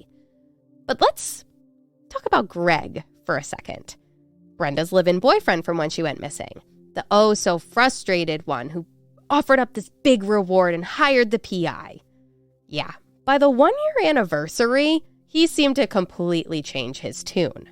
And John, when I was researching this case, you were listening to me, literally. You heard me reacting to some of the things that this guy said. You had no idea what I was reading. Yeah. You didn't know what I knew in that moment. And you were like, Jesus, must be an intense one or whatever. And I'm like, all right, the time has come where I could tell you these things that I was reacting to that day. So Greg pretty much turned into a major douche, if you ask me. And he stopped being helpful pretty early on, from what I can tell. So here's a comment he made to the Center Daily Times in February of 1992. Quote, "I'd love to see her come back and hear what she's doing, but I can't be standing on that bottom step. I've got to climb the ladder of life." End quote. What? Genuinely. That is a douchey comment. Right? Then the article continues, and he says that he basically gave himself 6 weeks to get over her and move on with his life. Long time. Yeah, real long. Then he tells the reporter, quote, "I wasn't married to her. She was just a girlfriend." End quote. Yet he put up a $25,000 reward. Yes. But now the $25,000 reward, no. That's no longer being offered up. Of course. And his comment regarding that was, quote, "This has been a year. If anything was going to come up, it would have been insto presto," end quote. Insto presto. Genuinely. It's like a instant coffee name. Right? But like, what? Yeah. Like, you completely changed your tune. I mean, there are a lot of douchebags in the world. Yeah, there are a lot of douchebags. And he could be one of those where, at first he's like super emotional about it. Oh, we got to find her. I know what to do. I'm going to put out this major reward, and then, somebody's going to want that money. Yeah. But it didn't happen insto presto, so it's out the window. Yeah, right. Like what? And then to give yourself, I gave myself 6 weeks to get over her and move on. It's like, oh, we weren't married. That's easy enough, whatever. Like, really, buddy? Yeah. Like, it's just, sure, if you want to feel that way and whatever, it actually brought me right back to the Alicia Markovich case and what her father had said about how she would maybe met this rich swami or whatever. Yeah, and she was going to come back in like a Rolls Royce or something like that. Yeah, I'm like, these are things that, like, sure, you can think it and we'll all, no one will ever know. Yeah, why are you putting that out to the press, dude? Right. Keep your mouth closed. Like, no one is going to think that you're a nice guy or that you did anything really to help this situation by saying things like that. Yeah, and I mean, as much as this puts him in a bad light, still, we're missing a motive. Absolutely, I mean, he seems to be the one that was well off. She seemed to be potentially in financial hardships. Yep. Because she was asking, or she at least received money from a relative to make payments on her car. Yeah. He could just be an asshole. He could. Or there could be more. Maybe. There could be. Yeah. So something else that happened in 1992. Apparently, reporters tried to get in contact with Carl, the previous owner of Carlsbad Tavern, but he declined to speak with anyone about the case. Also, around the same time in 92, the public was made aware of some of Brenda's previous struggles. From what I can tell, Brenda might have had a history of drug use. But in December of 1990, right around the time she moved in with Craig, she decided to get clean. And a comment regarding Iris's feelings on her sister's previous drug use and that potentially being a connection to her disappearance was, quote, "She said her sister's debts, primarily involving back payments on a personal loan and a previous encounter with cocaine and crack use, are not enough to drive her away from her children." End quote. So I was weirded out, like, in my mind, when she got into the car accident and she got an insurance settlement, and then she's buying this flashy new car. Yep. I was assuming, like, she must have gotten paid, and she bought this thing, and she was just, like, throwing money out the window. Yeah. And then when I hear that she's accepting money from a relative to make payments on this car, I was like, that doesn't add up. I think that might be where you're confused, though. So the car was bought and paid. Yeah, but what's the personal loan for then? Her move. She took out money to assist her with moving. So I don't know if it was like... No, it said she received money to make a payment on a personal loan for her car. Yes, so it was a separate loan that she took out. She right, had but when already you're paid off me, the new car. Then she took out a separate personal loan. And maybe I didn't express that, clearly enough. But why are you going to take out a personal loan to pay for a car that's already paid off? No, she used the car as collateral on the loan. Oh, she took it out against her car. Correct. Okay, that I did not. I was under the assumption that she took out that money, or that she borrowed that money from her aunt to pay for the car. No. Car was paid off. She used that kind of as collateral to take out that would be like taking out a home equity line on your house. Your house is the collateral. Exactly. Okay. But yeah, then, you had this cleaning business. It just seemed strange that she had this windfall where, yes, she did get into a car accident, but she got some money. Yep. And then now she's back in a bad Struggling spot. again. Drug use could have been a thing factor. there. Yeah. And whereas, she met Greg and now she wants to get clean and everything, that doesn't mean that because she now wants to get clean that, her past problems aren't going to follow her. If she owes money to people, particularly drug dealers, they're not going to be like, oh, you want to get clean now? Okay, well, we don't have to square up. You're good. Yeah, so it could have been something like that for all we know. I mean, it was a very short span of time. You've got 2 months there between December and when she went missing. So who knows what could have happened in her past that may have followed her as she was trying to essentially build this new life for herself and, get away from the drug use and move closer to her kids and move in with her now boyfriend and, probably trying to get on the up and up. Right, and if Greg was in such a great financial position because he owned his business, if he truly had this money to put up a $25,000 reward when she first went missing, that could have been like her way out. She's like, okay, I now have somebody that I have a connection with. I need to clean up my act to not lose that. Yeah. And get back on the straight and narrow. Yeah. All good possibilities. Now, come May of 1992, authorities were contacted by a fisherman who found a clump of human hair near the Foster Joseph Sayers Dam in Center County, Pennsylvania, which was only about a 20-minute drive from where Brenda went missing. This was the freshest lead they'd had in a while, and authorities seemed to take it very seriously. They spent days scouring the waterway, but were unfortunately, yet again, unsuccessful, and found no indication that there was a body in the water where the wad of hair had been located. What a seemingly small and insignificant thing to find. Yeah. Unless there's, scalp attached to it. I don't know. That's what I was thinking, too. I'm like, they said specifically a clump of human hair, I believe is exactly how the reporter described it. And I'm like, man, if anyone saw our laundry and the amount of human hair that's clumped up in there, I'm like, this had to have been, more...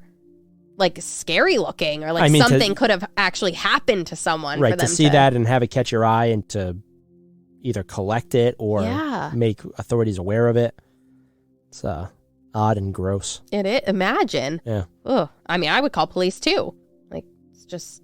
Yeah, but I'm wondering, is he around a brook or something and there's rushing water? I think it might have been on the side, on the actual land. Yeah. And then he was probably oh my God, could this be from a human that's I wonder if it was a body of water that would be big enough to, put a body in and have it carried away or... No. So something that was mentioned about that too was that it was they specifically stayed in this one area because the current wasn't strong enough to be able to wash anything away. Okay. So I think if anything had been there, they would have found it. Yeah, exactly. So. But nothing comes of it? Nothing. Then 8 more years would go by with barely any information being reported on in Brenda's case. There were still no new leads, nothing for authorities to work, and practically silence in the media other than the occasional anniversary article. So now, in 2000, there was a press conference being held where the current investigator on the case was going to go through all the information that could be reported publicly in hopes of renewing interest in Brenda's case, and obviously also with the hope that putting that out to the public again would garner new leads.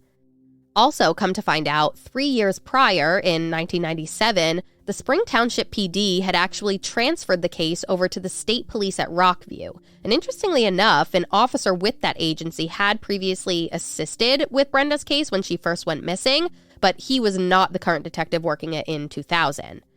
At this point, there were comments made about some evidence having been sent to the state lab again, but like I mentioned with the info regarding the evidence supposedly taken from her car, it's unclear what it was, where it was gathered from, or if it would later have any significance to Brenda's disappearance. I will say, though, the press conference did appear to be helpful because investigators mentioned that they received a fair amount of calls. But like I've said about 45,000 times already in this episode, the leads they received didn't pan out, and authorities found themselves, yet again, at square one.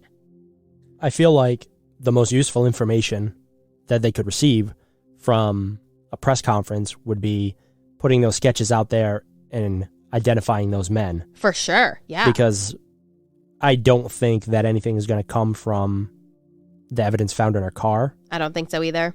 It doesn't seem like that was part of the abduction. Mm-hmm. It may prove that she was in the car with other people. Mm-hmm. Like if she did have a drug habit before, did she have anybody else in her car that nobody knew about? Mm-hmm. And maybe that person's in the system, and if they have like hair DNA or something Maybe, like that, yeah. they can say, oh, well, why were you in the car? We found your DNA in there, and then maybe start something with that. For sure. All right, so now we're going to fast forward again, this time to 2001, and this was now the 10-year anniversary of Brenda's disappearance. At this time, authorities made it known that there actually had been people they'd previously interviewed that they believed could have information that might be helpful to finding Brenda. But those individuals apparently decided they didn't want to talk to police anymore. The current detective working the case, State Police Trooper Joseph Sigich, told the Center Daily Times, quote, "We do have some suspicions. There's 2 or 3 that we've spoken with that we'd like to ask some more questions of, but they don't want to talk to us anymore," end quote. And at this point in time as well, Brenda's sister Iris just wanted to know where Brenda's body was. We talked about it before. She did not think that her sister made it out of the bar alive that night. And she told the Center Daily Times, quote, "I don't know how they can live with themselves. Don't they have a conscience? Yes, I'd like to see the person pay for it, but for right now, just tell me where she is," end quote. And that seems to be a common theme.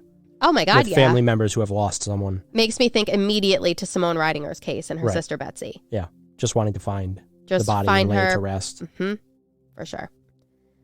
All right, John, are you ready to be hit with the biggest thing I'm going to hit you with in this episode? Hit me. Well, I don't know. Maybe you won't think it's big, but I think it's big. So, in 2009, at this point, it's now 18 years after Brenda went missing, Greg Palazzari found his way onto police's radar. But not for the abduction and presumed murder of Brenda Condon. No. Guess what he got arrested for? Selling cocaine. Interesting. That's why he's got all his money. That exactly. Yes. When you said earlier, you were like, oh, that could be one of 2 things. I was like, I swear to God, if he guesses this right now, I'm going to be real mad. Yeah. But no, yeah. Hey, and you know what I was just thinking? What? You have Brenda's son saying that this guy, sketch number 2, was coming back and forth To the gas station. probably picking up product. Ding, ding, ding, ding. Either we as have a winner. user, Yep. right? Either having a user or Dealing. yeah. Yeah. So I will say, I don't know. I literally am only assuming, but he was busted in 2009. We don't know for sure if he was selling drugs in 91. But where the hell did he get $25,000 from? He was That's probably what I selling wanted to drugs know. in 91. Exactly. It was way easier to do it back then. Oh my God, yeah, especially at the gas station. Have you ever seen the movie Blow? No. Figures. Another movie Brittany hasn't seen. Yeah. But you have to think, like, that's a perfect place to be selling cocaine out of. People are coming to get their gas. You know, go, oh, I'll help you pump. And you pass whatever, the drugs, and take the money and whatever. I mean, I feel like it's a good spot. Yeah. But the fact that that kid said that he would come in and leave and come in and leave at like short intervals of time. Yeah. Make me think that he was connected either as a user or a dealer to Greg. Definitely. And maybe he was a user. Mm-hmm. Greg didn't want Brenda around anymore for whatever reason. Mm-hmm. He's like, hey, I'll hook you up with these drugs. Yep. If you do this for me. Yeah. Just spitballing. Yep. Just asking questions. Tinfoil hat. Just asking questions. So once he's on police's radar, Mm-hmm.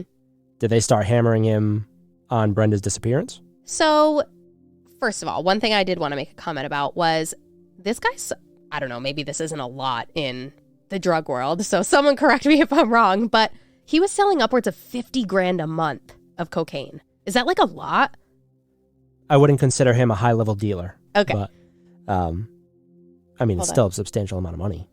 Yeah, I agree completely. So with that, it actually makes me want to go back to something I mentioned earlier that I said I would want to discuss. And that was regarding people that I thought should maybe have been persons of interest or at the very least looked into more. So, John, you had asked me a minute ago if Mr. Palazzari had been, more intensely looked at by police. Mm-hmm. And really the only thing that I can find is that like police asked him again and they were like, did you tell us everything back in 91? Like over the years, have you been keeping more secrets from us? Right. And he like doubled down like, no, I had nothing to do with it. I knew nothing, whatever. So, or like, I was wondering if they like pressed him if he was facing, felony charges on something.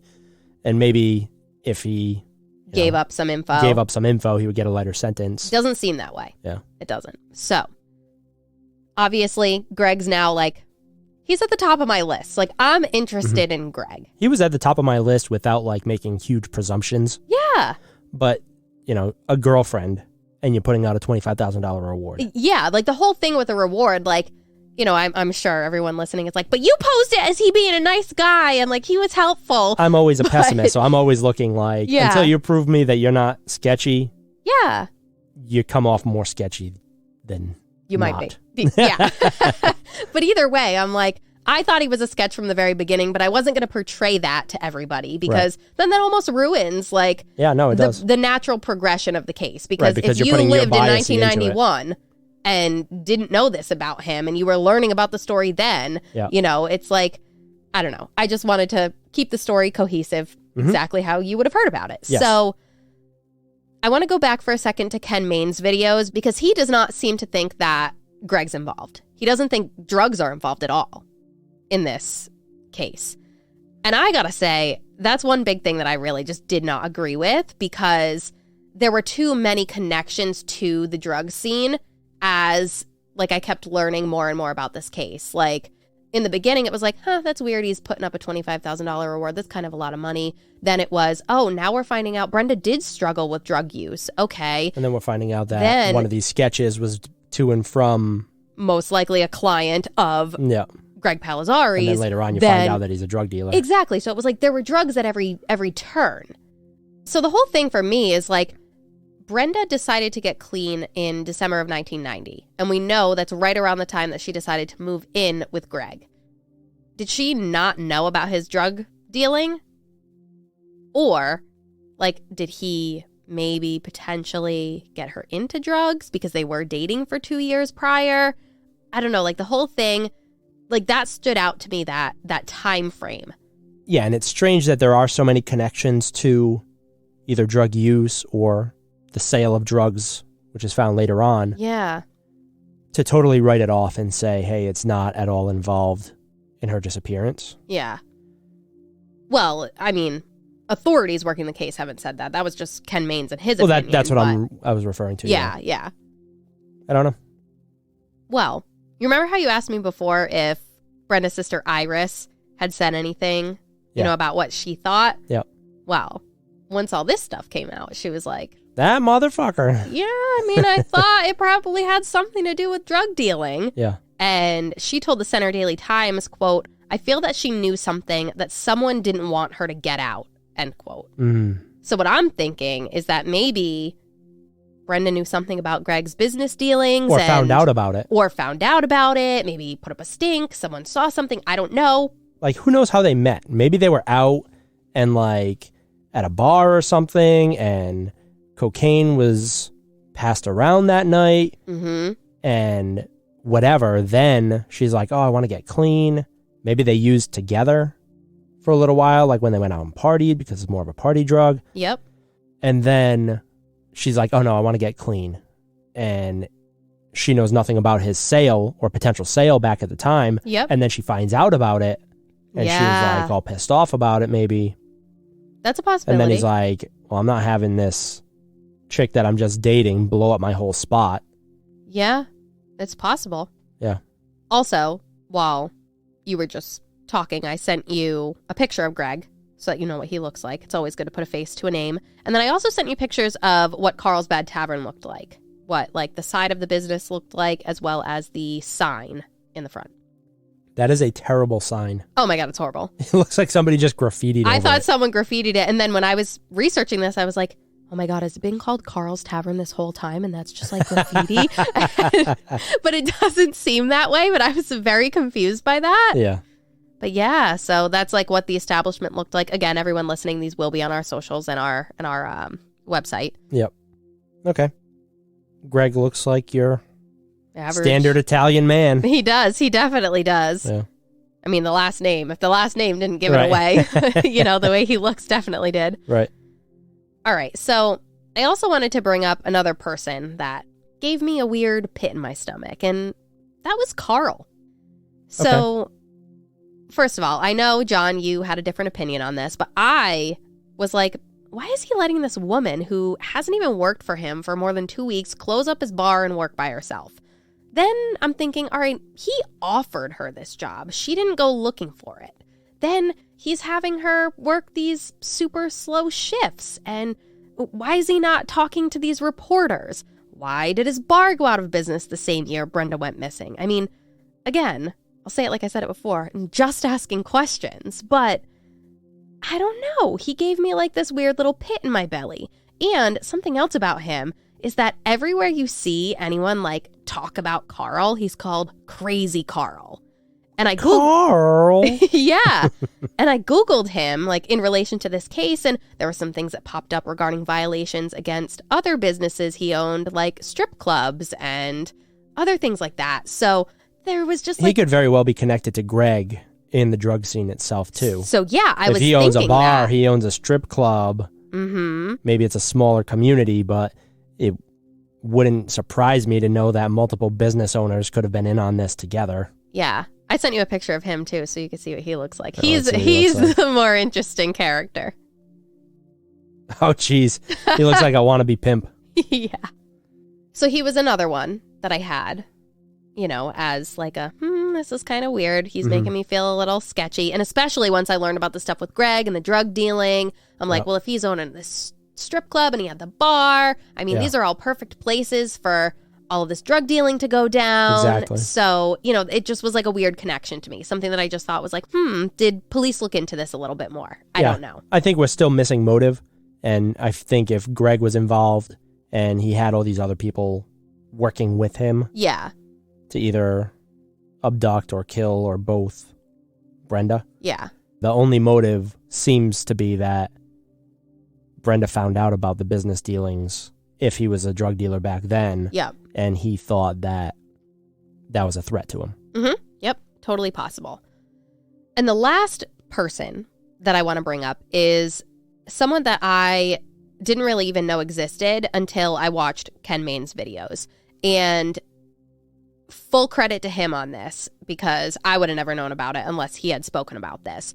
So, and I do want to say before I tell you what he brought up, it was in like his bonus update episode on Brenda's case, because someone had reached out to him and he had more info. But this is literally just hearsay. This has never been spoken by police. This has never been said by reporters, like investigative journalists, no one. Like this is just like some random person that emailed Ken Mains that could totally be lying. Like who knows, right? Which, full transparency, people email you weird shit. Oh, yeah, they definitely do. We've gotten some weird ones, too. Oh, yeah.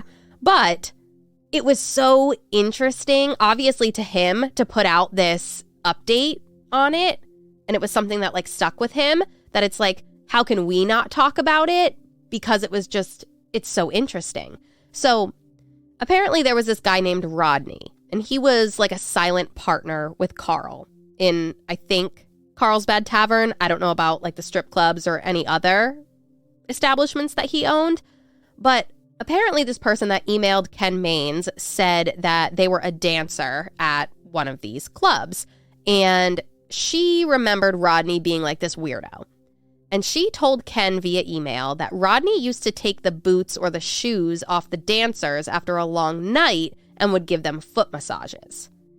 So we had talked before about how the boots would probably come up again in this episode. Okay, now I can understand why he could see that. But he didn't know that before he did these other episodes, because he had put out the episodes on Brenda's case, then received an email and put out an update to say, this is something that somebody reached out to me to say. Obviously, of course, someone could just be completely making this up. Right.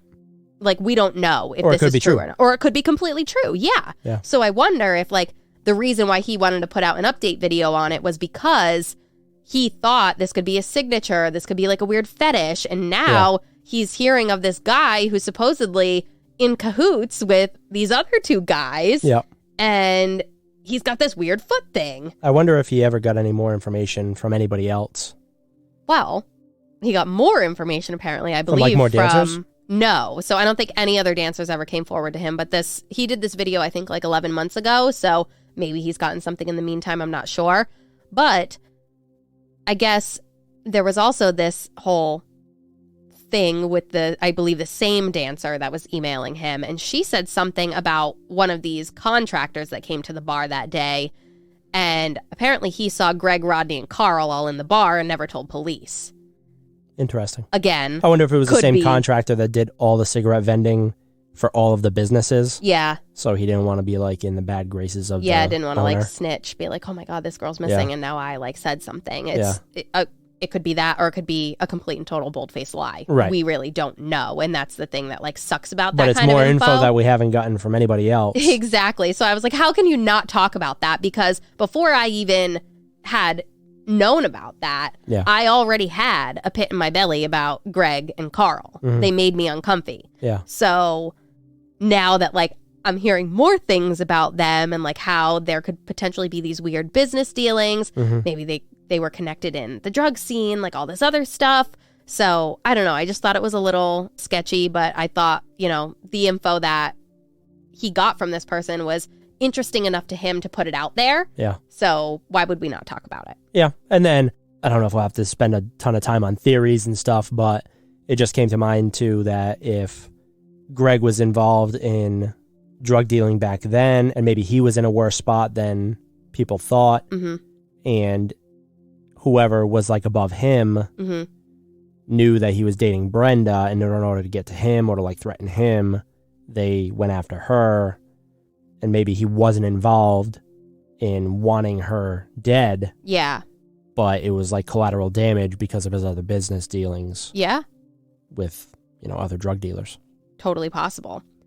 Also, one other thing just to mention about Greg is that in Darby Sparks' reporting for WTAJ, she interviewed one of Greg's former girlfriends, who I think dated him after Brenda went missing, and her name was Nancy, and she said that Greg seemed to like hold a lot of guilt over Brenda's disappearance. So it was just like another thing that it's like... That story I just came up with. Exactly. Could be, somewhat factual or somewhat true or... Yeah. So it's like there's just all these little like weird connections that like nothing fits neatly. This is like a 500-piece puzzle with like 250 of the pieces missing. Right. And like you can't put it all together, but there's stuff that's like standing out and you're like, what? Okay, well, I that's wonder weird.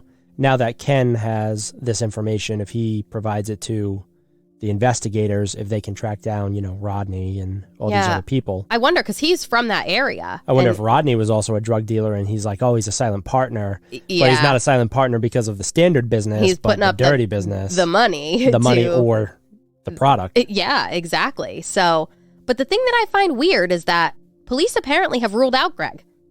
Don't know why.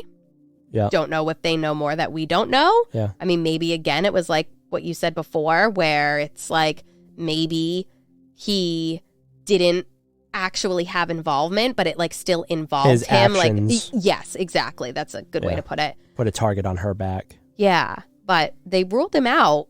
Mm-hmm. I don't know if that's changed. Well, it wouldn't be the first time that we've heard somebody ruled out. We have Adnan Syed's case going on right now where, what was it, Mr. S? Yeah. Mr. S was ruled out when he probably shouldn't have been. Mm-hmm. Yeah. That's a whole other ball of wax. But it wouldn't be the first time somebody was ruled out when they maybe shouldn't have been. Yeah, absolutely. And also, I did just want to mention, too, Greg did actually die in 2016. So if he knew anything or, maybe had a guilty conscience all these years later, he is no longer around to be able to say anything. I wonder if Rodney's still around or if they can find out who Rodney is and then see his background, see if he was, being watched by the DEA or if he had been arrested for drug charges himself and see if he was kind of like a bigwig and that's how he was a silent partner and maybe he had some type of connection. Maybe he became fond of Brenda and wanted to give her a foot massage that night or something like that. You know what I mean? Yeah. And then something happened with that. But because he was, higher than Greg on the totem pole of drug dealing,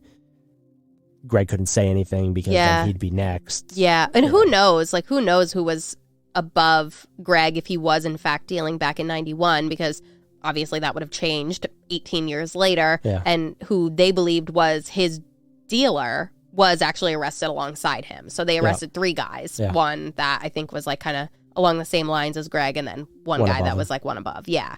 But wonder if it's Rodney. It was not. No. It was not? Completely different name, yeah. I wonder if Rodney was not a real name. I was wondering that too. That's a good point to make. All right. So with that, I guess it kind of brings us into theories, which I think are one of 2 things. That this was a drug thing, which we've gone over a lot already, or that this could have been a sexually motivated thing. Either something happened in maybe relation to the drug dealing, maybe Brenda knew something she shouldn't have, or Brenda met someone in the bar that night that was a little too interested in her, and we know that she'd gotten friendly with at least one of the unknown guys in the bar, so who knows if that person took the opportunity to attack her at the end of a slow night. But I do also want to mention that there has been talk of the potential of a serial killer. More specifically, a man by the name of James Robert Cruz Jr., who was actually convicted of the murder of Dawn Birnbaum. He's listed as a serial killer because people think he's killed other people, but this is the only murder that he was in fact convicted of. So I did just want to make that clear. But James Cruz Jr. was a long-haul trucker who had roots all over the U.S., and Dawn had run away from Maine and I believe was picked up by Cruz along one of his truck routes. He killed Dawn on March 23rd, 1993, was arrested in September of 93, and then was convicted of Dawn's murder and sentenced to life in prison without the possibility of parole in March of 94. Did he match any of the sketches? Well, so we're going to dive into that in a second. The first thing, what I think is, well, I guess they're both interesting. So people theorize that he potentially had involvement with Brenda's case because of where Dawn's body was dumped. And he placed her body less than a mile from Carlsbad Tavern, where Brenda had worked. And obviously Dawn's murder was 2 years after Brenda, but people think, like, was this a route he had taken a couple years ago and a route he was familiar with? And it's just uncanny how close the two were. Yeah.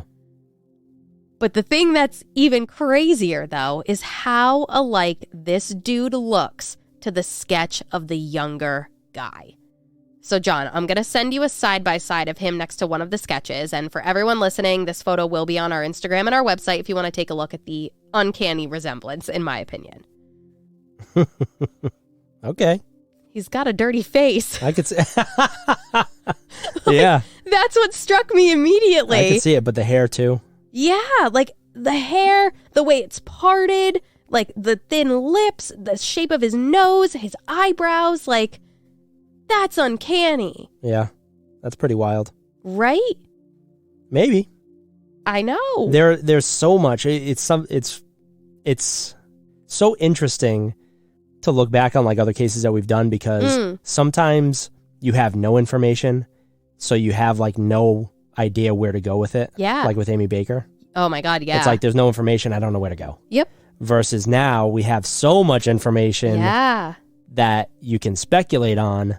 It's like, well, it could be this, but no, it could be this, it could be this. Yeah, but like it's still that like same analogy that I gave before about like the puzzle. Yeah. Where it's like you might have all these little things that you can speculate on, but it's still not giving you that full picture. And you're like, none of this matches. You can't put it together. And I feel like that's how I've been with this case, because in one respect, you don't have a lot. No. Because it's completely mysterious. And she just essentially vanished into thin air. It was like she was literally pulled out of her boots and like just poof, gone. Yeah, but you have a lot of, shady characters involved. Yes, and that's the other side of it, where it's like you still have other things to think about, but you can't connect them anywhere. Yeah. And that's what's frustrating. Mm-hmm. With the whole drug thing, you can build a gigantic narrative connecting all these people and a murder board or an investigative board or whatever. I'm sure connecting all these people and stuff like that. Investigators must have that. They must know all these names, and like I think that's the good thing about Ken bringing that up too with, these random bits of hearsay. Mm-hmm. These are still things that if authorities are watching his videos, if authorities find our podcast, these are things that they can then take and say, okay, this is a character that we don't know enough about. Maybe we can try and add them onto this board here and, connect background, a line. Yeah, exactly. Any offenses that they've been arrested for that are similar to, any of the other players that are involved. Definitely. Yeah, I don't know where to go with this one. Yeah, this is a tough one. And the fact that you've never found a body. Oh my God, yeah. But it goes back, I think, to what you were saying before about Pennsylvania. You've got mines, you've got quarries. But if this guy that's a long-haul trucker is involved, I mean, she may not be in Pennsylvania anymore. Exactly, yes. And that's why they are taking, all of the Jane Does found and, hopefully comparing. I know they have her dental records, but they also ended up getting a mitochondrial DNA sample from family members to create this sample to be able to test, I assume, probably more Jane Does that are found. Mm-hmm. So hopefully, if that were the case, even if she did end up across the country, because they have those two ways of, trying to match her, that hopefully they would be able to. But I'm interested to see what our listeners think. Oh my God. Yeah, guys, I would love to start up a dialogue on this case. This is one of those ones that I feel like I was researching this and just like my brain was back and forth and there could essentially be a million different scenarios here. Yeah.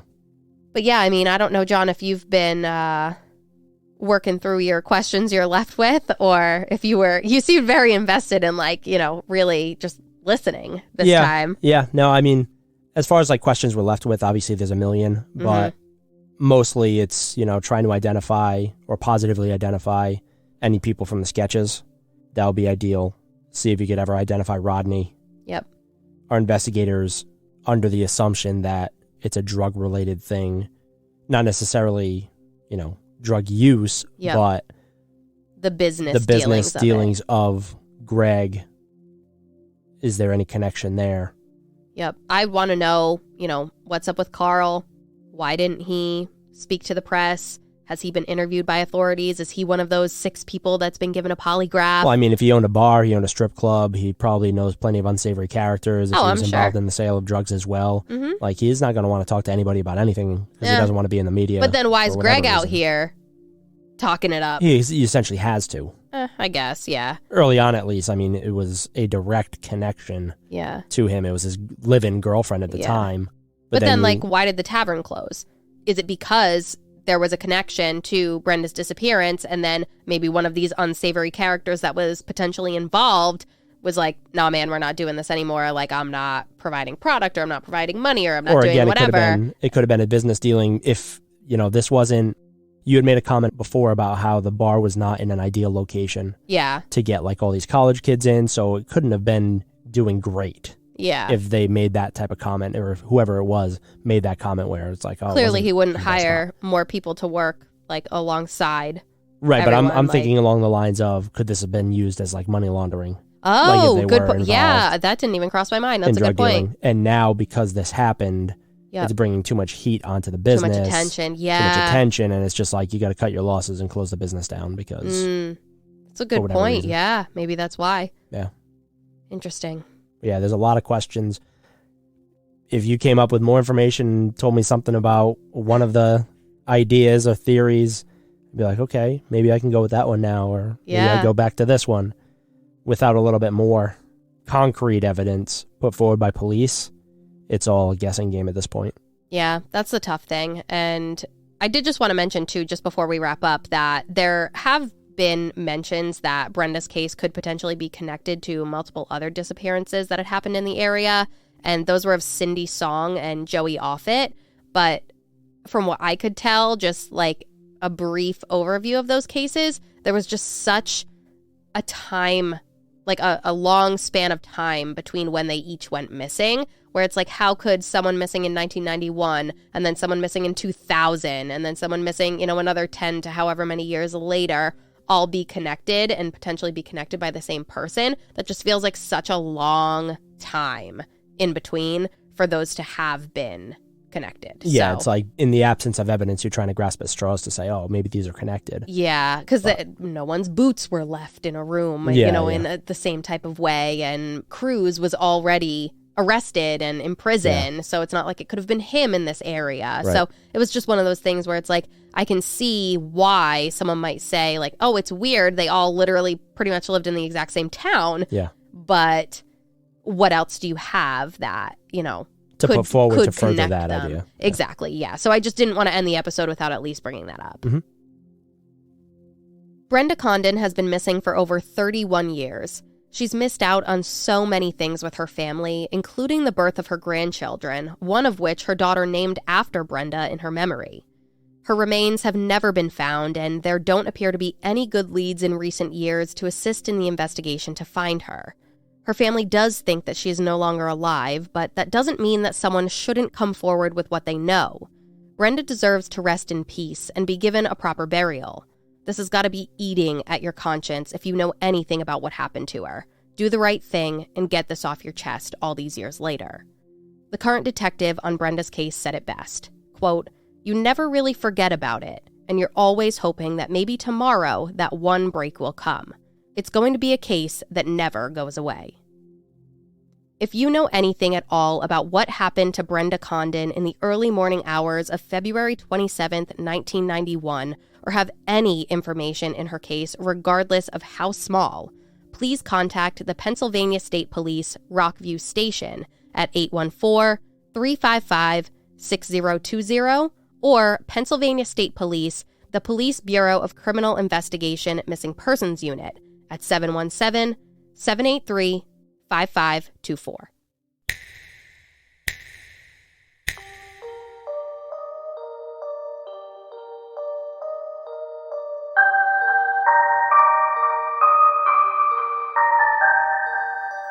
Thank you all so much for tuning in every week. We're so happy to have you here. Make sure to leave us a 5-star review before you go and follow us on our socials.